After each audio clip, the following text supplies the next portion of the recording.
নারীর মন বুঝতে পারলে নেয়ামত, বুঝতে না পারলে কিয়ামত। আমার প্রিয় বোনেরা, বিশ্বনবীর কথার ওজন খেয়াল করেন। আর দুনিয়া কুল্লুহা মাতা ওয়া খায়রু মাতা'আদ দুনিয়াল মারআতুস সালিহা।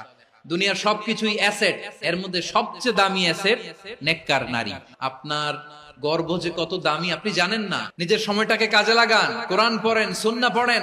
আপনার অনেক দায়িত্ব ঘরে। You are the MD of your family. একটা family it's a very big institution. পরিবার একটা অনেক বড় প্রতিষ্ঠান।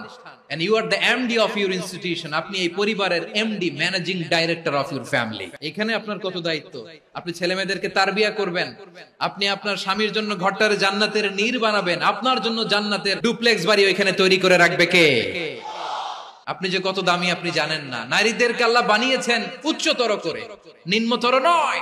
নারীদেরকে ছোট্ট জিনিস দিলে এটারে বড় করে দেয়। নারীদেরকে ভ্রূণ দিলে, শুক্রাণু দিলে নারী এটারে বাচ্চা হিসেবে উপহার দেয়, ঠিক কিনা? বিয়ের মাধ্যমে স্বামী যখন তার শুক্রাণু তার স্ত্রীকে উপহার দেয়, স্ত্রী রিটার্নে কি উপহার দেয়? ফুল ফর্ম বেবি, মানব সন্তান।